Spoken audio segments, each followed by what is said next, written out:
6 de la mañana con 39 minutos. Le damos nuevamente la bienvenida. Ella ha estado viendo con nosotros, seguramente escandalizada también, esta nota que habla de lo urgente que significa un ordenamiento territorial. Y eso que solamente, arquitecta Lourdes Yusti, que es decana nacional del Colegio de Arquitectos del Perú, solamente nos hemos remitido a lo que es el río, ¿no? El Rímac, ¿no? Y las riberas, pero aquí tenemos zonas donde hay deslizamientos en la provincia, la desgracia de Retamás en la provincia de La Libertad, ¿no? Las personas que viven en zonas altoandinas, ¿no? Que se mueren todos los años junto a su ganado, o las quebradas, por ejemplo, sin ir muy lejos, a Chosica. La pregunta es, ¿por dónde tenemos que comenzar? Sí, se tiene que empezar por el principio, como quien diría, ¿no? Nosotros en el Perú hace tiempo que estábamos esperando una ley de suelos, ya la ley de desarrollo urbano sostenible, la ley DUS, recién se ha dado en julio 21. Para comparar, una ley similar, por ejemplo, tiene Colombia desde los años 90, Chile igual, 90, Argentina también. ¿Y por qué es importante esta ley?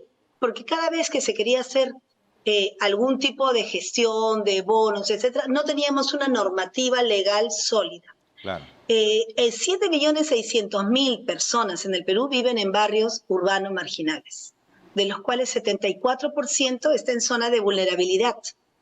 Más de 5 millones de personas están en riesgo por desastre. Es insostenible este crecimiento de manera tan desorganizada, ¿no? Según datos de GRADE, 93% del crecimiento de las ciudades en los últimos 20 años ha sido de manera informal. Entonces, es insostenible, basta ya de crecimientos informales. ¿Qué hacer? Es un problema inmenso, ¿no? Nosotros cada vez que hay un sismo, hemos visto hace poco lo de Turquía, correcto, la crecida del río, estamos ante este riesgo de desastres y esta situación tan precaria de vulnerabilidad que viven nuestros pobladores, ¿no? Y en la nota del ingeniero Hidalgo lo decía clarísimo, ¿no? Que no haya pasado no quiere decir que no vaya a pasar. Porque aquí en el río Rímac, si uno ve imágenes antiguas, ¿no?, de la capital, el río, el caudal era pues inmenso, era muy ancho, ¿no? Y la mano del hombre, digamos, ha ido interviniendo. Y la naturaleza pues es sabia. La naturaleza quiere retomar su espacio y ahí es donde va a ocurrir la tragedia. Lamentablemente hay viviendas, ¿no?, zonas que podrían tener un riesgo mitigable, pero otras no, están en un riesgo de mucha gravedad que en cualquier momento va a tener serias consecuencias. Claro. Por ejemplo, existen en otras ciudades los ríos, son tratados, ¿no?, lógicamente con el cauce, ¿no? Se limpia, se ordena y también se hacen programas de encauzamiento junto con un diseño. Por ejemplo, ¿ya? El río a veces tiene crecidas, a veces es más con poco caudal, ¿no es cierto? Entonces, es importante ahí que se hagan desarrollos de proyectos considerando las características normales de comportamiento del agua. Por ejemplo, se pueden hacer terrazas escalonadas, con vegetación, con muros de contención también escalonados para que según vaya subiendo el caudal del agua o baje, incluso puede ser un espacio público para los ciudadanos, ¿no? Existe un proyecto del río Rima que está promoviendo ProLima desde hace mucho tiempo. Sabemos que ahorita está en elaboración un expediente, ¿no? Otro tema también en cuanto a la vulnerabilidad es de que, bueno, pues el 78% de las viviendas han sido construidas sin asistencia técnica. Y este tema no es de ahora, también cuando hubo el terremoto de Ica, cada vez que hay un sismo nos lo ponemos en la bandeja, ¿no? Claro. En la época de Humala, él sacó un bono de reforzamiento de vulnerabilidad, que es un bono gratuito para las personas, ¿ya? Recién en la época de Vizcarra me parece que se reglamentó. ¿Y qué es esto? Es un bono gratuito que le da 15.000 soles aproximadamente a una familia para que refuerce. Pero esto es insuficiente. Nosotros en el Colegio de Arquitectos estuvimos analizando esto con expertos y junto con la academia y vimos que en realidad se tiene que tratar el tema de manera sistémica. Hicimos un proyecto piloto que se llamaba Manzana Segura, que incluía un análisis entre los arquitectos, ingenieros civiles, ¿no?, y expertos para ver cómo hacer para reforzar toda la manzana en su integridad, ¿no? Y nos dimos cuenta de otro problema que decían los ingenieros, porque el Estado no tiene al momento Claro. un producto para reforzar esto. Entonces los ingenieros decían, miren, si el Estado va a invertir en reforzar estructuralmente, tendría que tener la seguridad que cumple con todo. Y nuestra norma de estructuras es tan estricta para edificaciones nuevas, pero no tenemos unas de edificaciones existentes. Claro, o sea, el estudio de suelos, básicamente, porque se Sí, tendría que declarar inhabitables muchísimas viviendas. No podemos dejar vacío el Perú, no lo podemos destruir todo. Claro. Entonces tenemos que hacer. Pero ¿se pueden o no se pueden, norma, arquitecta, apuntalar esas bases? Porque, por ejemplo, tenemos extraordinarios ingenieros en el ejército. O sea, se debería hacer una gran cruzada para trabajar juntos. Exacto, yo también pienso lo mismo. Nosotros desde el año pasado, en la Regional Lima, se impulsó un programa un proyecto que se llamaba Lima la Impostergable. Y la gran tarea que tiene el alcalde y nuestras autoridades es justamente enfrentar este problema de todas nuestras laderas en situación de vulnerabilidad. No solamente es reforzar, pero lo que quisiéramos nosotros es que sea una serie de obras pensadas de manera sistémica. ¿De qué nos sirve, por ejemplo, gastar un montón en hacer un muro vertical de contención? Y luego nos falta el espacio público, y luego nos falta la escalera, y luego nos falta el equipamiento para estas personas. Correcto. Entonces, lo que queremos es un proyecto de incubación de ideas, ¿no? Una incubación de proyectos en los cuales se vean casos puntuales que luego puedan ser replicados, ¿no? Por ejemplo, reforzamientos, y para ello tiene que darse una normativa, un permiso legal para que pueda realizarse estas obras de inversión mitigando el riesgo. No como si fuera una obra nueva. Bueno, y que sea vinculante, ¿no? Paralizados. Que sea vinculante. Sí, vinculante. Claro, claro que sí. Ahora, el problema también es que tenemos muchas autoridades, ¿no?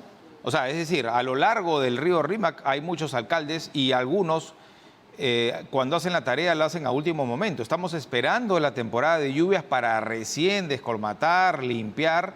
Y por otro lado, sí, pues hay un tema que no hemos hablado y tiene que ver con la conciencia de los ciudadanos y las ciudadanas, ¿no? De no botar basura y desmonte ahí, porque cada vez el caudal está más afectado por ello. Exactamente. Entonces habría que ver también cómo es el servicio de recolección de residuos sólidos, ¿no? No hay rellenos sanitarios. Es que por eso la pregunta, ¿por dónde comenzamos? Sí. ¿Por dónde comenzamos? Por ordenar la casa. Por la reubicación, en todo caso, ¿no? Sacar del peligro a estas personas. Igual pasa, y lo vamos a conversar más adelante con Mario Casareto, que es gerente de gestión de riesgos de desastres de la Municipalidad Metropolitana, en los solares, ¿no? En barrios altos, casas antiguas, en el Callao, ante el riesgo de un tsunami. Es decir, y en las quebradas de Chosica, donde hay todos los años hay huaicos, ¿no? Donde la vida está en peligro constantemente. Por eso quizá el ordenamiento territorial pasa primero por reubicar a estas familias o grandes programas de vivienda, ¿no? Así es. Y, por ejemplo, en la nueva ley de DUS, la Ley de Desarrollo Urbano Sostenible, que falta reglamentar. Ahora se están reglamentando, por ejemplo, existe una nueva figura. Es un bono, la vivienda de interés social de tipo prioritario, como es la que estamos hablando. No solamente la vivienda de interés social, sino de tipo prioritario, en la que ya tenemos que tomar acciones y el Estado debería tener bonos directamente hasta subvencionarla quizás 100%. Mire, solamente llevar agua y desagüe a una vivienda en lo alto de una ladera, decía Sedapal, que le cuesta 150.000 soles. Mucho más económico resultaría para el Estado hacer las viviendas y hacer incluso bonos, que ya se estudiarán, ¿no es cierto? Claro, y hay terrenos del Estado, muchísimos, ¿no? Otra cosa, se crea la figura del operador público de suelo. El Estado tiene muchos terrenos en la ciudad que no están siendo utilizados. Por ejemplo, locales que han sido de cuarteles del ejército, terrenos que pertenecen a diferentes entidades. Se debe dar prioridad absoluta a desarrollar programas de vivienda de interés social prioritario y reubicar a las personas. También crear recursos. Hay una serie de recursos, de instrumentos financieros que le podrían dar dinero a las ciudades. Por ejemplo, en otros países, cuando tú cambias la zonificación y de 2 pisos vas a poner 20, 30, se crea, no todo es para el dueño del terreno. Esa capacidad edificatoria tiene un valor y se paga un costo a la ciudad y se crean fondos para que justamente la ciudad tenga dinero y pueda tener las posibilidades de financiar todas estas obras de las cuales estamos hablando. Reforzar, reubicar, mitigar, limpiar. mejores servicios. Por eso es que es como una organización que parte de todo, desde el poder mayor ejecutivo, el regional, el municipal, el distrital, ¿no? Hay todo un tema de diseño también de nuestra estructura, digamos, de gobierno, que como bien has dicho, cada municipalidad, ¿no? Pero ahí tenemos la Municipalidad de Lima, Que debería ¿no? ser como un ente provincial. rector, ¿no? Porque cada distrito toma las decisiones, y bien usted lo decía, una gestión, una zona la considera para 8 pisos, después viene otra gestión y la sube a 12, a 15. No se trabaja con criterio y esto me permite preguntarle, hacerle esta última consulta. ¿Los colegios profesionales están siendo consultados? Mire, yo creo que se están creando, hay grandes esfuerzos, se están creando mesas de trabajo. Por ejemplo, para la Ley de Desarrollo Urbano Sostenible sí fuimos consultados, es una excelente norma que falta reglamentarla. Ya salió el primer reglamento actualmente, pero hay que ponerse de acuerdo. Porque, por ejemplo, no sé, el Ministerio de Vivienda tiene una visión de vivienda social, pongo 20, 30 pisos. Sí. Las municipalidades tienen una ley orgánica que les da facultades, Correcto. competencias para organizar. ¿Dónde pongo 30? ¿Dónde pongo 5? ¿Dónde pongo 2? Y ahí hay un poquito una pugna hasta dónde va cada uno, ¿no? Claro. Pero el colegio, bueno, personalmente soy decana hace 3 días, fui antes decana de Lima, pero sí, el colegio siempre está interesado, siempre está participando, ¿no? Y bueno, pues es tiempo de que unamos los esfuerzos. Por ejemplo, hay un tema también con los fondos que maneja la Municipalidad de Lima. Actualmente el alcalde elegido, que le llaman Porqui, ¿no? López Aliaga, él es una persona con mucho poder de mando, pero también lo hemos escuchado decir, ¿y por qué no tenemos los fondos de otro gobierno regional? ¿No? Claro, que Y Lima la siendo tan Municipalidad de grande Lima no tiene tenga... un presupuesto bajísimo comparado a capitales de países vecinos, ¿eh? Así es.